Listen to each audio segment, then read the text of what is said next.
കശുവണ്ടി അഴിമതി കേസിൽ വിവാദ ഉത്തരവിറക്കിയ കെ ബിജു IAS വിടാതെ ഹൈക്കോടതി മാപ്പപേക്ഷ സ്വീകരിക്കണോ എന്ന് തീരുമാനിച്ചിട്ടില്ല. പ്രതികളെ പ്രോസിക്യൂട്ട് ചെയ്യാനുള്ള ഉത്തരവ് CBIക്ക് കൈമാറാനും നിർദ്ദേശം നൽകി.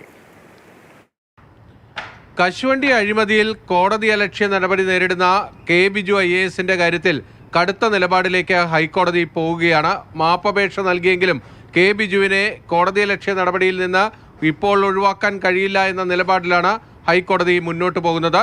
17 വർഷത്തെ സർവീസുള്ള ഒരു ഉദ്യോഗസ്ഥന്റെ ഭാഗത്ത് നിന്ന് വരാൻ പാടില്ലാത്ത തെറ്റാണ് കെ ബിജു ചെയ്തത്. അത്യന്തം ഗൗരവമുള്ള നടപടിയാണ് ബിജുവിൻ്റെ ഭാഗത്ത് നിന്നുണ്ടായത്.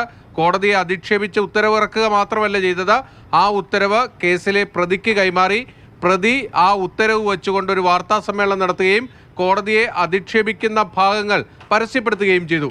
ഇത് ബോധപൂർവം ചെയ്തതാണ് എന്നാണ് ജസ്റ്റിസ് A ബദറുദ്ദീൻ പറയുന്നത്. കെ ബിജുവിന്റെ മാപ്പപേക്ഷ സ്വീകരിക്കണമോ വേണ്ടയോ എന്നതിൽ ഉത്തരവിറക്കാമെന്നാണ് ഇപ്പോൾ ഹൈക്കോടതി വ്യക്തമാക്കിയിരിക്കുന്നത്. ഇതിനിടയിൽ പരാതിക്കാരനായ കടകംപള്ളി മനോജിന്റെ അഭിഭാഷകനായ D അനിൽകുമാർ ഇന്ന് കോടതിയിൽ ചൂണ്ടിക്കാണിച്ച ഒരു പ്രധാനപ്പെട്ട കാര്യമുണ്ട്. ഇത് വളരെ ബോധപൂർവം കണക്കുകൂട്ടി പ്രതി ഈ ഉത്തരവെടുത്ത് ഉപയോഗിച്ചു. അതായത് പ്രതികൾക്ക് അനുകൂലമാകുന്ന രീതിയിലേക്ക് ഉത്തരവിറക്കുന്നതിൽ നടപടികൾ ഉദ്യോഗസ്ഥ തലത്തിൽ പോലും ഉണ്ടായി എന്ന ആരോപണമാണ് പരാതിക്കാരൻ മുന്നോട്ട് വച്ചിരിക്കുന്നത്.